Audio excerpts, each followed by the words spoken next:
ஆன்மீக பயணம். ஆன்மீகம் என்பது மதம் அல்ல. அது ஒரு உள் உள் உள் வளர்ச்சி. ஆ அதாவது ஆசிரியர் வலியுறுத்துவது இங்க என்ன அப்டின்னாக்கா உண்மையான ஆன்மீகம் என்பது புறத்தில் கடவுளை தேடுவது அல்ல. உன்னுள் உள்ள தெய்வீகத்தை கண்டுபிடிப்பது என்பதாகும். தியானம், நெறியான வாழ்வு, நற்பணி இவை அனைத்தும் ஆன்மீக வளர்ச்சிக்கான வழிகள். ன்னு ஆன்மீக பயணம் அப்டிங்கிற ஸ்பிரிச்சுவல் குரோத் அது மூலியமா ஆசிரியர் நமக்கு சொல்றாரு. சுய கட்டுப்பாடு, செல்ஃப் மாஸ்டரி அல்லது செல்ஃப் டிசிப்ளின், செல்ஃப் கண்ட்ரோல் அப்படின்னு கூட சொல்லலாம். நீ உன்னை ஆள முடியாவிட்டால் உலகம் உன்னை ஆளும். ஆ ஸோ இது என்னன்னாக்கா, நேர ஒழுங்கு, உணர்ச்சி கட்டுப்பாடு ஆகியவற்றை வ ஆசிரியர் வலியுறுத்தி சொல்றாரு இதுல. ஸோ அதுதான் வெற்றிக்கு அடிப்படையாவும் அமையக்கூடிய ஒன்றாக இருக்கிறது. ஸோ இந்த செல்ஃப் கண்ட்ரோல் அப்படின்னு நமக்கு ஒண்ணு வரணும் அப்படின்னாக்கா ஸோ நமக்கு அந்த மாடஸ்டி அப்படிங்கிற அந்த தன்னடக்கம், நேர ஒழுங்கு, டைம் மேனேஜ்மென்ட், ஆ உணர்ச்சி கட்டுப்பாடு. நம்ம சென்சஸ கண்ட்ரோல் பண்றது. அப்படிங்கிற நம்ம சென்சஸ கண்ட்ரோல் பண்றது. நம்ம கண்ட்ரோல்ல வச்சிருக்கிறது நம்ம சென்சஸ் மூலியமா ஸோ அந்த செல்ஃப் மாஸ்டரிய நம்ம அடையலாம். நம்ம சுய கட்டுப்பாடு அடையலாம் அப்படிங்கிறத சொல்றாரு. நன்மை செய்வது. Contribution to the society. நீ வாழ்ந்தாய் என்று சொல்லும் அளவுக்கு அல்ல. மற்றவர்கள் நன்றி சொல்வது வரை வாழ். அப்படின்னு சொல்றாரு. சுற்றியுள்ளவர்களுக்கு நன்மை செய்யும் மனப்பாங்கு தான் உண்மையான மனித நேயம். சேவை இஸ் ஈக்குவல் டூ சுய வளர்ச்சி அப்படின்னு சொல்றாங்க. ஸோ இந்த கான்ட்ரிபியூஷன் டு த சொசைட்டி, இந்த உலகம் நமக்கு என்ன கான்ட்ரிபியூட் பண்ணியிருக்குங்கிறது ஆரம்பத்துல இருந்து நம்ம நம்ம பிறப்பிலிருந்து நம்மளோட கடைசி காலம் வரை இந்த உலகம், இந்த இயற்கையானது, கடவுளானவரும் நமக்கு கான்ட்ரிபியூட் பண்ணிட்டே தான் இருக்காங்க.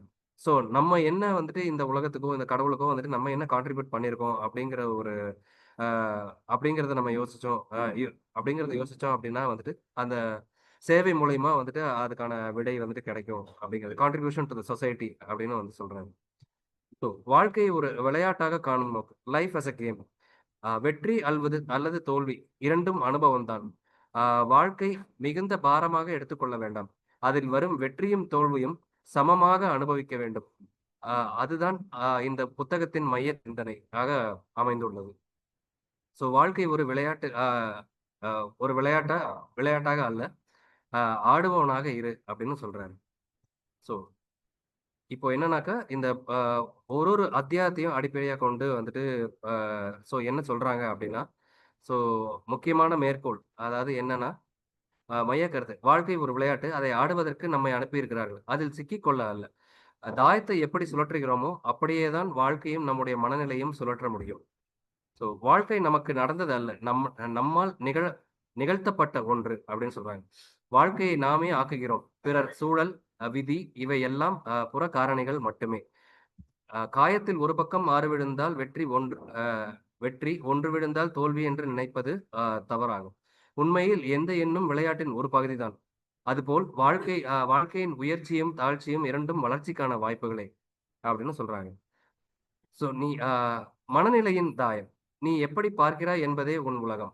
நம் மனநிலை நல்லது என்றால் எந்த சூழலும் சாதகமாக மாறும். 2 பேர் ஒரே மழையில், அதாவது உதாரணத்துக்கு சொல்லணும் அப்படின்னாக்க, 2 பேரும் ஒ அ ஒரு மழையில நடக்குறாங்க.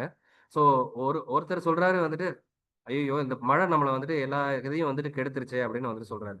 இன்னொருத்தர் "அப்பா எவ்வளோ அழகான இயற்கையான வாசனை, எவ்வளோ மரங்கள்லாம் எவ்வளோ செழிப்பா இருக்கு. ம ம செடிகள்லாம் எவ்வளோ அந்த அந்த அந்த மழை தண்ணி படுறது மூலமா எவ்வளோ அழகா தெரியுது" அப்படின்னு சொல்றாரு.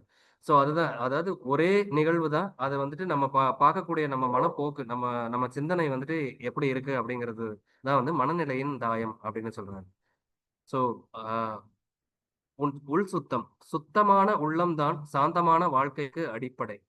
ஆ அது என்னன்னாக்க பொறாமை, கோபம், குறை கூறும் பழக்கம் இவை அனைத்தும் உள்ளே தாயத்தை தடுத்து நிறுத்தும் கரைகளாகும் அப்படிங்கிறாங்க. அதே மாரி விடுவிப்பு. Let it go. ஸோ பிடித்துக் கொண்டிருப்பதே துன்பம். விட்டுவிடுவதே விடுதலை. ஸோ கடந்த காலத்தையோ, குற்ற உணர்வுகளையோ, பயத்தை விடாமல் வைத்திருப்பது நம்மை சுழற்றி முடக்குகிறது. ஸோ தாயம் கையில் சிக்கியிருந்தால் விளையாட்டு தொடராது. அதுபோல் நம்மை சிக்க வைத்த எண்ணங்களை நாம் விடுவிக்க வேண்டும் அப்படின்னும் சொல்றாரு. ஸோ நன்றி உணர்வு. ஸோ நன்றி உணர்வுங்கிறது நெறைய இடத்துல அவரு இந்த புக்ல சொல்லியிருக்காங்க. ஸோ இது என்னன்னாக்க, நன்றி சொல்வது ஒரு பழக்கம் அல்ல. அது ஒரு ஆற்றல் அப்படின்னு சொல்றாரு. நன்றி உணர்வு வாழ்க்கையின் ரீதியை மாற்றும். ஆ ரீதியை மாற்றும் அதிசய அதிசய சக்தி. தாயம் வீசும்போது எந்த எண் வந்தாலும் இது எனக்கு ஏற்ற எண் என்று சொல்பவன் எப்போதும் மகிழ்வாக இருப்பான் அப்படின்னு சொல்றாரு. சோ நம்பிக்கையின் சக்தி. நம்பிக்கை உள்ளவன் தோல்வியிலும் நம்பிக்கையை காண்பான் அப்படிங்கிறது தான் அவரோட கூற்றாரு.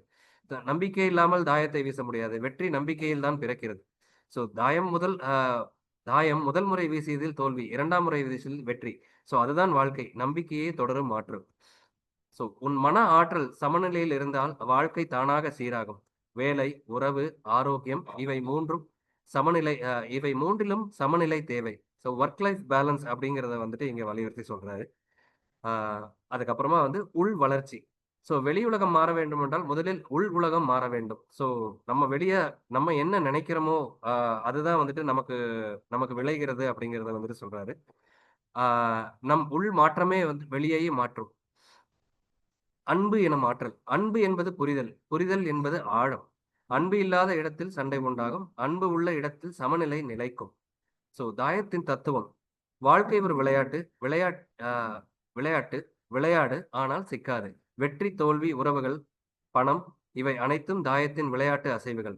நீ அவற்றில் சிக்காமல் அதை பார்த்து ரசிக்க கற்றுக்கொள் அப்படின்னு சொல்றாரு. சோ அடுத்ததாக ஆஹ் அவர் சொல்லக்கூடிய வந்துட்டு நித்திய ஆனந்தத்தின் நன்றி சொல்லும் குணம் வந்து நித்திய ஆனந்தத்தின் கதவு அப்படின்னு சொல்றாரு. நன்றி சொல்லும் மனம் கொண்டவன் ஒருபோதும் துன்பத்தில் சிக்க மாட்டான். நன்றி என்பது ஆஹ் மிகப்பெரிய ஆன்மீக பழக்கம். தினமும் நன்றி சொல்லும் 3 விஷயங்களை நினைவு கூறு, மனம் மென்மையாகும் அப்படின்னு சொல்றாரு. ஆஹ் நம்பிக்கை இல்லாத வாழ்க்கை, சுவாசம் இல்லாத உடம்பு. அவர் இன்னும் என்ன வலியுறுத்துறாரு அப்படின்னா, நம்பிக்கைங்கிறது வந்து ஒரு சிந்தனை அல்ல, அது ஒரு உயிர் ஆற்றல் அப்படின்னு சொல்றாரு. முன்னையும் அதுதான் சொல்லியிருக்காரு. சோ எந்த நிலையிலும் இதுவும் கடந்து போகும் என நம்பும் மனம் தெய்வீகமாகிவிடும் அப்படின்னு சொல்றாரு. சோ புத்திசாலித்தனமான உணர்ச்சி. அன்பு என்பது அறிவின் உச்சம். அன்பு கற்றுக்கொள்ள வேண்டிய ஒன்று அல்ல, வெளிப்படுத்த வேண்டிய ஒன்று அப்படின்னு சொல்றாரு. சிந்தனை. இதுல நம்ம எண்ணி பார்க்கக்கூடிய சிந்தனை என்ன அப்படின்னாக்கா வந்து ஒருவர் உன்னை புரிந்து கொள்ளவில்லை என்றால் நீ அவரை இன்னும் நீ ஆழமாக அவரை புரிந்து கொள் அப்படின்னு வந்துட்டு சொல்றாரு. ஆஹ் வெற்றி வெளியில் அல்ல, உள்ளே. இது முன்ன சொன்ன மாதிரி வெற்றி என்பது மனநிலை, அதற்கு அடையாளம் பதவி அல்ல. ஆஹ் வெளியில் எத்தனை சாதனைகள் வந்தாலும் உள்ளே அமைதி இல்லாவிட்டால் அது வெற்றியே அல்ல. உன் மன அமைதியை பாதுகாப்பதே உன் வெற்றியாகும். சோ உன்னை ஆள முடியாதவன் எதையும் ஆள முடியாது. தன்னடக்கம், நேர ஒழுங்கு, சிந்தனை சுத்தம் இவை அனைத்தும் உண்மையான சாந்திக்கான கருவிகள். தினசரி கூறிய கட்டுப்பாடுகள் பெரும் ஆளுமையை உருவாக்கும். சோ அடுத்ததா என்ன சொல்றாருனாக்க, ஆன்மீகம் என்பது வேறொரு உலகம் அல்ல, இது உலகத்தையே வேறாக பார்க்கும் பார்வை அப்படின்னு சொல்றாரு. சோ தியானம், அமைதி, நெறியான வாழ்க்கை இவை அனைத்தும் விழிப்புணர்வை வளர்க்கும் வழிகள் அப்படின்னு சொல்றாரு. சோ சிந்தனை. ஒவ்வொரு செயலும் புனிதமாகும். சோ அவை விழிப்புணர்வுடன் செய்யப்பட்டால் வந்து அந்த புனிதத்திற்கு ஈடு இணை எதுவும் இல்லை அப்படின்னு சொல்றாரு. சோ நீ மற்றவர்களை உயர்த்தும் போது தான் நீ உயர்கிறாய். சோ சேவை என்பது கருணை அல்ல, அது கடமை. உன்னால் ஒருவருக்கு நிம்மதி அளிக்க முடிந்தால் நீயே கடவுளின் கருவியாவாய் அப்படின்னு சொல்றாரு. ரொம்ப ரொம்ப அழகா சொல்லியிருக்காரு அது.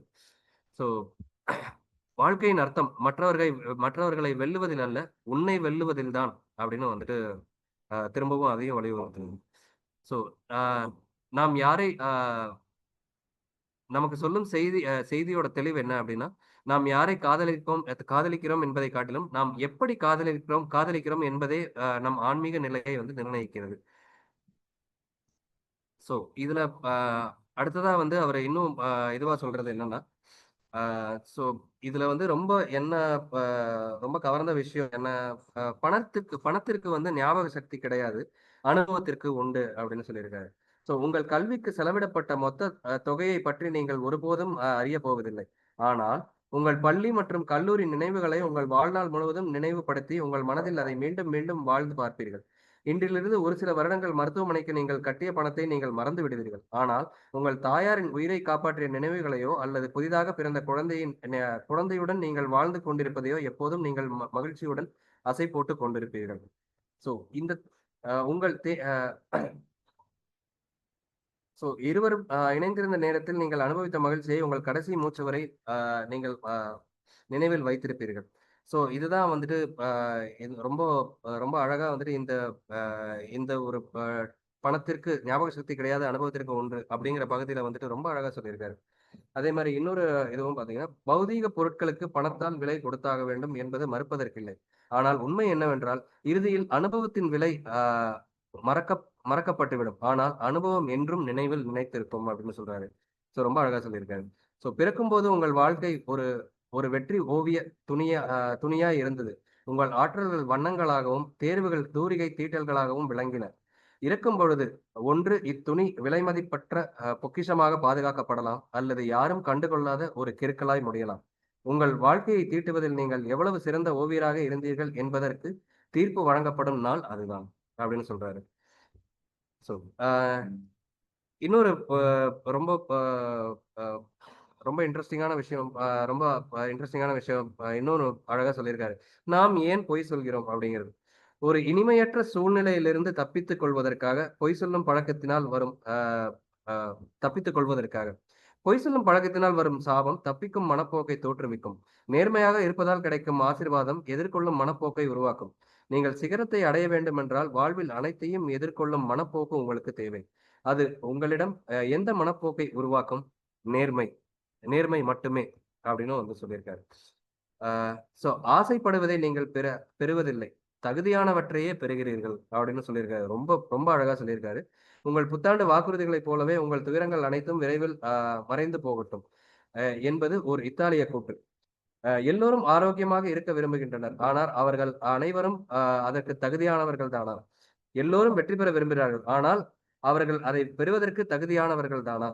வாழ்வில் நீங்கள் விரும்புவது உங்களுக்கு கிடைப்பதில்லை. நீங்கள் எதை பெற தகுதி வாய்ந்தவரோ அதை மட்டுமே பெறுகிறீர்கள். உங்கள் விருப்பங்களை தகுதிகளாக எப்படி மாற்றுவது? ஆழமான விருப்பங்களுடன் சுய ஊக்குவிப்புடன் கூடிய தொடர் முயற்சி இணைத்துக் கொள்ளும்போது அவை தகுதி பெறுகின்றன. முயற்சியற்ற நிலை முயற்சியின் வாயிலாகவே அடையப்படுகிறது. மேதமை என்பது 1% ஊக்கம், 99% உழைப்பு என்று தாமஸ் எடிசன் கூறினார். என் நண்பர் ஒருவர் இவ்வாறு குறிப்பிட்டார். பிறரைப் போல் நான் புத்திசாலியாக இல்லை என்றால் அது குறித்து என்னால் எதுவும் செய்ய இயலாது. உணர்ச்சி ரீதியாக பக்குவம் என்னிடம் இல்லை என்றால் அதை நான் ஏற்றுக்கொள்வேன். அது பெற்றோரின் வளர்ப்பில் ஏற்பட்ட தவறு. ஆனால் பிறரை காட்டிலும் அதிக முயற்சியில் நான் மேற்கொள்ளவில்லை என்றால் ஒருபோதும் என்னால் என்னை மன்னிக்க முடியாது. ஏனெனில் அது என் தவறு அப்படிங்கிறாரு. ரொம்ப அழகா சொல்லியிருக்காரு. செய்யப்படாத ஒரு விஷயத்தை அதிக திறமையுடன் செய்வதை காட்டிலும் பயனற்ற செயல் எதுவும் இல்லை என்று சுய சுய ஊக்குவிப்புடன் கூடிய முயற்சி ஒரு வீண் முயற்சியின் ஏணியின் உச்சத்திற்கு சென்ற பிறகு அது தவறான சுவரில் சாய்ந்து வைக்கப்பட்டுள்ளது என்று உணரும் போது என்ன பயன்? நேரமும் முயற்சியும் ஒருபோதும் தனிமையில் நிர்வகிக்கப்படுவதில்லை. வாழ்விலிருந்து உங்களுக்கு என்ன வேண்டும்? வாழ்வில் நீங்கள் எங்கு சென்றடைய வேண்டும் என்பதை வைத்து அவை நிர்வகிக்கப்படுகின்றன. குறிக்கோளற்ற நடவடிக்கை என்பது மாற்றம், குறிக்கோளுடன் கூடிய நடவடிக்கை என்பது முன்னேற்றம் அப்படின்னு வந்துட்டு சொல்லியிருக்காங்க.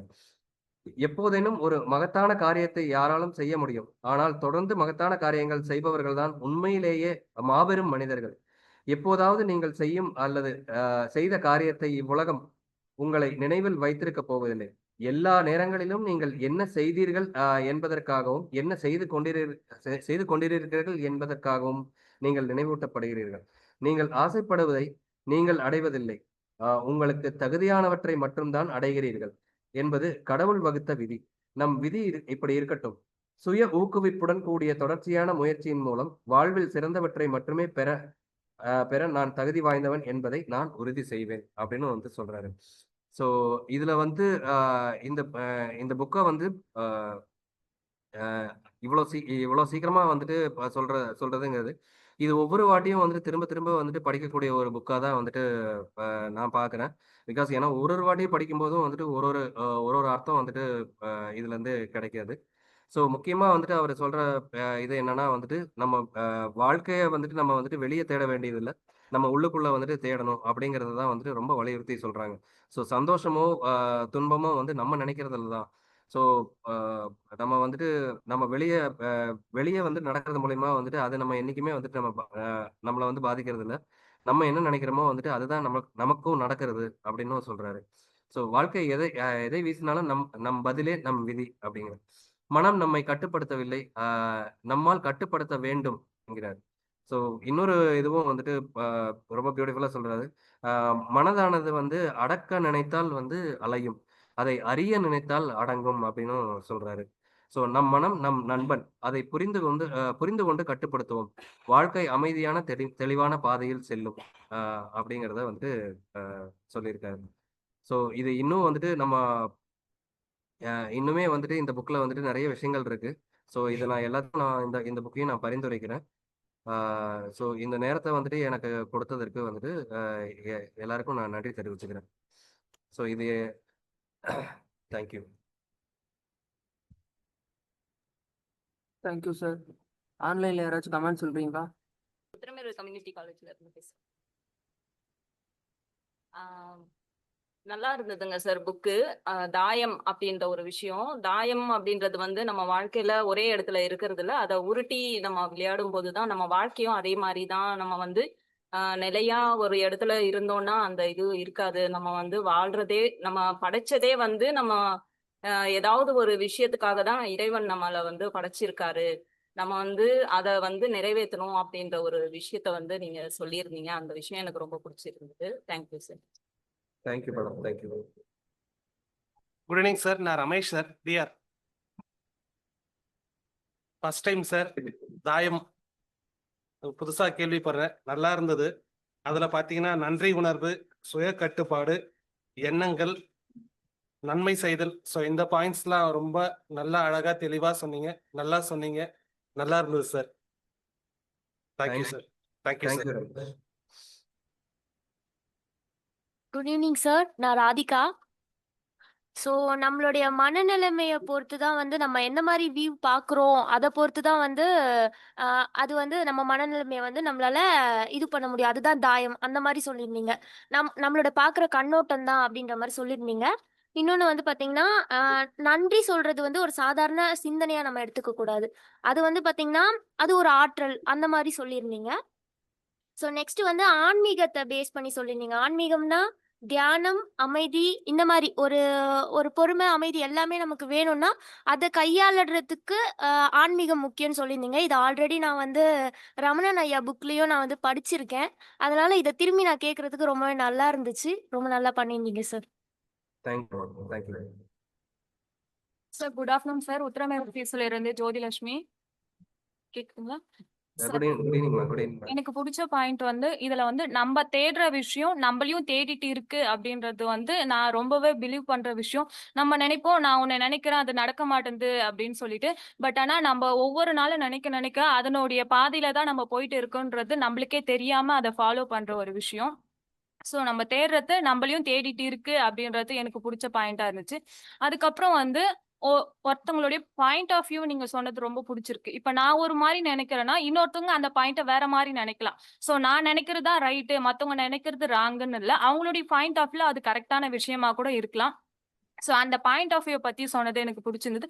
அதுக்கப்புறம் வந்து இன்னொருத்தவங்களை வந்து அப்ரிஷியேட் பண்றது ரொம்ப நல்ல விஷயம்.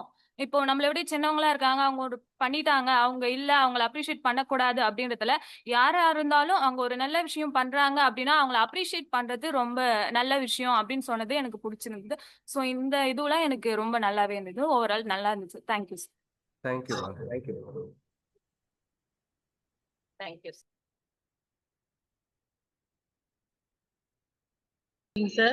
Good evening. நீங்க சொன்னீங்கல்ல தன்னம்பிக்கை, ஆன்மீகம், தியானம், இதெல்லாம் எனக்கு ரொம்ப பிடிச்சிருந்தது சார். அது எனக்கு எப்பயுமே நான் அதுலயே தான் இருக்கிறதுனால அது ரொம்ப எனக்கு அதுதான் எனக்கு காதுல ஒலிச்சிட்டே இருந்தது சார். Thank you sir. இந்த கதை எனக்கு ரொம்ப பிடிச்சிருந்தது சார். தேங்க்யூ. தேங்க்யூ. ஹலோ, 2 விஷயம் சொல்லணும். Manikandan, yes sir. இது சேவாவியா ஜாயின் பண்ணி ஐ திங்க் ஃபர்ஸ்ட் டைம் பண்றீங்க அது புக் ரிவ்யூ. Yes sir. நீங்க நெக்ஸ்ட் டைம் வந்து இம்ப்ரூவ் பண்ண வேண்டிய விஷயம் ஒன்று, உங்களுக்கு கொடுக்குற டைம் 40 minutes. ஸோ நீங்கள் 20 minutes முடிச்சிட்டீங்க, பாதி டைமே முடிச்சிட்டீங்க. இன்னும் கொஞ்சம் நிறைய கருத்துக்கள் நிறைய சொல்லியிருக்கலாம் 40 minutes-க்கு. 2வது பாயிண்ட், புக்கு எப்பவுமே நம்ம எப்படி ஃபாலோ பண்ணணும்னு சொன்னாக்கா, நீங்கள் புக்கை படிச்சுட்டு நீங்க என்ன அதை உள்வாங்கிருக்கீங்களோ அதை விட டைரக்டா பேசுற மாதிரி இருக்கணும். நீங்க புக்ல இருந்து படிச்சீங்கன்னு சொன்னாக்கா அது கேட்கும்போது அவ்வளவு இன்ட்ரெஸ்டிங்கா இருக்காது.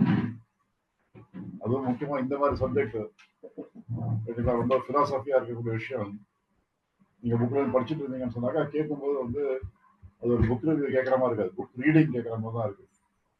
அதனால அதை கொஞ்சம் அவாய்ட் பண்ணுங்க. நார்மலா நான் புக்கு கையிலே வச்சுக்காதீங்கன்னு சொல்லுவேன்.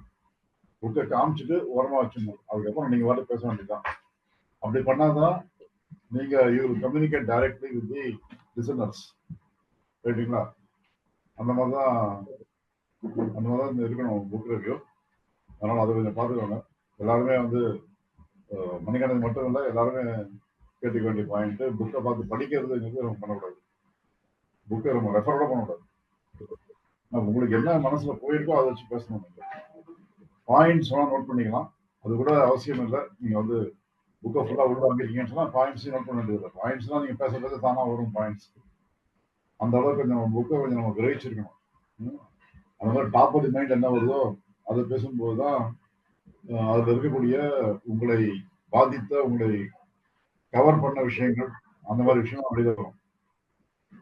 ஸோ இந்த மாத்ரேயரா இவர் வந்து கொஞ்சம் பழக்கப்பட்டவர். அவர் டிஎஸ் ரங்கராஜன் பேர்லாம் முன்னாடி இருந்தார், அப்புறம் பேர்லாம் மாத்திட்டாரு. அந்த பழைய பேர் இருந்த போது சேவாலயா நம்ம கஸ்வா கேம்பஸ் வந்திருக்காரு. அவர் அப்பெல்லாம் இவ்வளவு ஃபேமஸ் கிடையாது. அவரு அந்த பீரியட்ல ஒரு வாட்டி வந்திருக்காரு. அதுக்கப்புறம் அவருடைய ஒரு ஆர்கனைசேஷன் வச்சிருக்காரு, இன்ஃபினிட்டிசம்னு ஒரு ஆர்கனைசேஷன் வச்சிருக்காரு. அதுல இருந்து கூப்பிட்டு ஒரு வருஷம் வந்து நம்ம ஸ்கூல் பசங்க எல்லாருக்கும் நோட் புக்ஸ் வாங்கி கொடுத்தாங்க. ஸோ கொஞ்சம் நம்ம வந்து ரொம்ப க்ளோஸா தெரிஞ்சவனு கிடையாது. சேவாலயாங்கிற வார்த்தை சொன்னா அவர் ஞாபகம் வந்தா வரலாம், அவர் கசுவாவில் எல்லாம் வந்திருக்காருங்கிறது. அதுக்கப்புறம் அவரு ரொம்ப ரொம்ப பெரிய லெவல்ல போயிட்டாரு. பேருலாம் ரொம்ப சிம்பிளா இருந்த பேரு, கொஞ்சம் காம்ப்ளிகேட்டா பேர் மாத்ரேயரா எல்லாம் மாட்டிட்டாரு பேரை. அவருடைய வீடியோஸ் நிறைய இருக்கு யூடியூப்ல. சில சமயம் நான் மார்னிங் நான் கேட்டேனாக்கா ரொம்ப நல்லா இருந்ததுனாக்கா நான் ஷேர் பண்றேன். அது அப்கோர்ஸ் நான் வந்து ஹெச்ஓடிஸ் குரூப்ல ஷேர் பண்றேன். ஷேர் பண்ணி கொஞ்சம் நிறைய 5 நிமிஷம் 10 நிமிஷம் அந்த மாதிரி அவர் பேசின இது வந்து கட் பண்ணி போட்டிருக்காங்க, கொஞ்சமா போட்டிருக்காங்க. ரொம்ப ரொம்ப இன்ட்ரெஸ்டிங்கா இருக்கும் அவர் பேசுறது. கேட்டீங்கன்னு சொன்னா அதெல்லாம் நம்ம கேட்டோம்னு சொன்னாங்க. அவர் வீடியோலாம் நீங்க கேட்டீங்கன்னா தெரியல, புக்கு மட்டும் தான் படிச்சீங்களா, வீடியோ தான் கேட்டுருக்கீங்களா? அவரு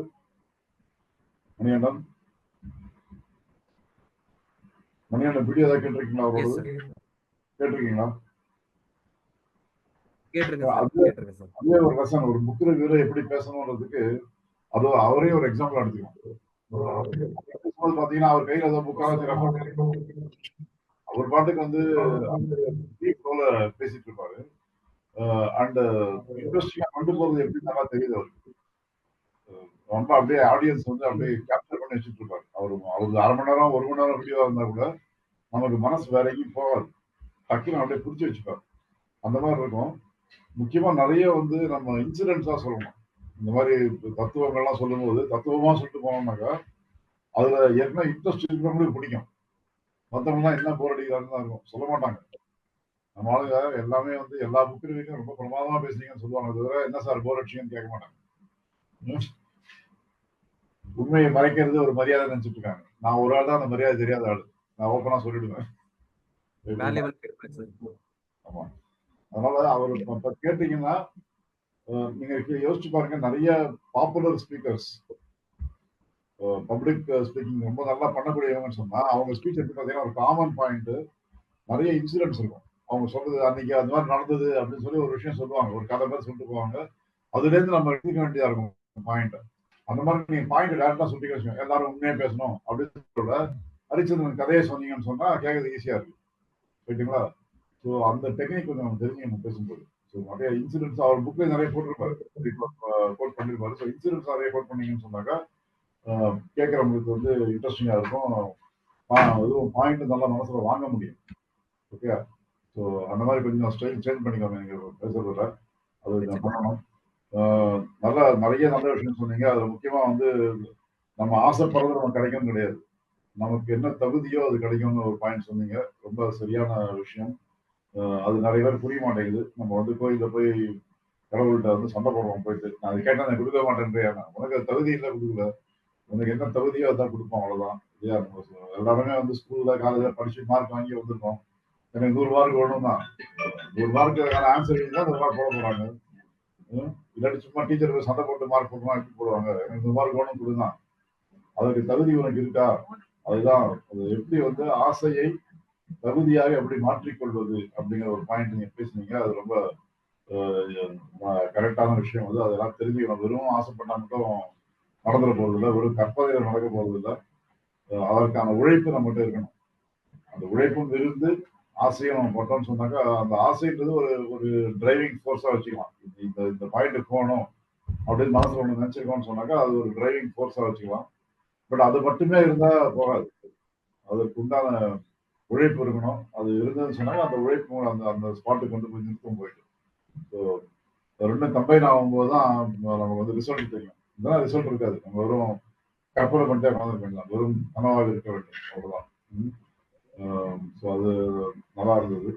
எல்லா பாயிண்ட்டுமே நல்லா இருந்தது. ஸோ தாயம்ங்கிறது முக்கியமா வந்து நீங்கெல்லாம் அந்த நீங்க முதலே சொன்னீங்க, அந்த இதெல்லாம் இருக்கு, அந்த போர்டு கேம்ஸ், பரமபதம், இதெல்லாம் ஆர்வம் அந்த வேர்டு யூஸ் பண்ணலாம். தாயம்னா ஒன்று தான் அர்த்தம். அவ்வளோதான். நீங்க வந்து அந்த அந்த ஃபர்ஸ்ட் ஒரு காயின் மூவ் பண்ண சொன்னாலே நீங்க வந்து அந்த பகடையை உருட்டும் போது நீங்க எனக்கு 5 வந்திருக்கு 10 வந்திருக்குன்னா ஸ்டார்ட் பண்ண முடியாது. நீங்க முதல்ல ஒண்ணு போட்டு தான் ஸ்டார்ட் பண்ணணும். அந்த அந்த ஃபர்ஸ்ட் போடுற ஒண்ணு தான் தாயம்னு பேர் சொல்லுவாங்க. நீங்களாம் எவ்வளவு தூரம் ஆடி இருக்கீங்க? எல்லாம் நீங்கெல்லாம் வீடியோ கேம்ஸ் ஆடியே பழக்கம் உங்களுக்கு. நீங்கெல்லாம் யாரும் அதெல்லாம் பரமபதம்னு ஒன்றுமே தெரியாதா இருக்கும். ஏன் தெரியுமா? ஸோ அதுக்கு காயை போட்டு உருட்டுவாங்கல்ல, அதை ஃபர்ஸ்ட் ஒண்ணு விடணும். ஒண்ணு விடும்போது அந்த காயின் எடுத்து நவுத்த ஆரம்பிக்கும். அதுக்கப்புறம் நீங்க 10 போடலாம், 12 போடலாம், என்னன்னா போட்டு போகும். ஸ்பீடா மூவ் பண்ணிட்டே போகலாம். பட் எடுத்த உடனே 12 போட்டா ஜம்ப் பண்ணி போக முடியாது. அது முதல்ல 1 போட்டு தான் வர முடியும். ஆனால் ஃபர்ஸ்ட் ஸ்டெப் வந்து எப்பவுமே ஸ்மால் ஸ்டெப்பா இருக்கும்.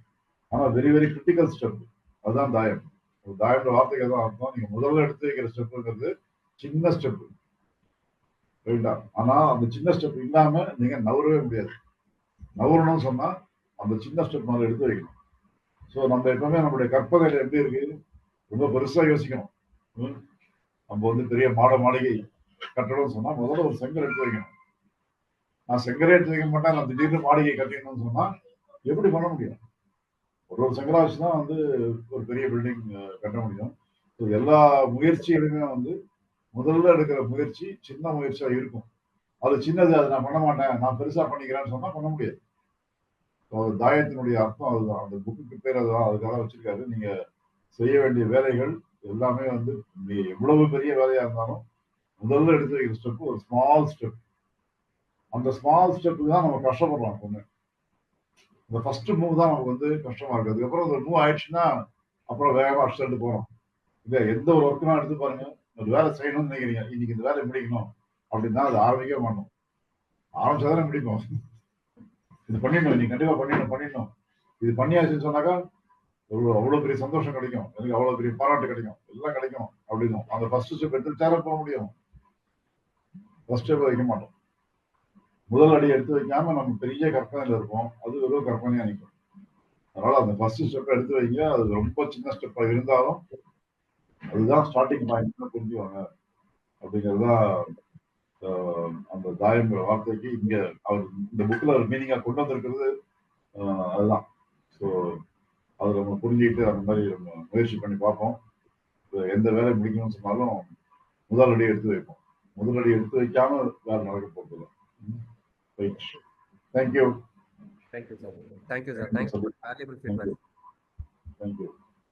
சார். எனக்கு வந்து ரொம்ப பிடிச்சது வந்து லைஃப்ல வந்து எவ்வளவுதான் தோல்வி வந்தாலும் நம்ம தோல்வியை கண்டு பயப்படக்கூடாது. அதே மாதிரி வெற்றி வந்தாலும் நம்ம ஜெயிச்சிட்டோம்னு சொல்லி ரொம்ப அதை அட்வான்டேஜா எடுத்துக்க கூடாது. தோல்வியில வந்து நம்ம என்ன கத்துக்கிறோம் அப்படின்றத கத்துக்கணும். தோல்வியை வந்து நம்ம படிக்கலாம் பயன்படுத்திக்கணும். 2வது வந்து நம்மளை நம்பணும். அதுக்கப்புறம் தான் மற்றவங்கள ஃபர்ஸ்ட் நம்மளை நம்பினாதான் மற்றவங்க நம்மளை நம்புவாங்க. சார் சொன்ன மாதிரி விவேகானந்தரே வந்து பேசினா கூட அதை எடுத்துக்கிறவங்களை பொறுத்து தான். அவங்க எடுத்துக்கிறத தான் அவங்கள பொறுத்து தான். நெக்ஸ்ட் வந்து பொய் சொல்றது. ஒரு இடத்துல இருந்து நம்ம தப்பிக்கிறதுக்காண்டி பொய் சொல்லுவோம். ஆனா அதை விட பெரிய பிரச்சனையில பின்னாடி நம்ம மாட்டிப்போம். ஸோ அந்த இடத்துல வந்து நம்ம பொய் சொல்லாம உண்மையை சொல்றதே பெஸ்ட் சார். ஸோ எனக்கு வந்து இது ரொம்ப பிடிச்சிருக்கு sir. Thank you sir. Thank you sir. Thank you all.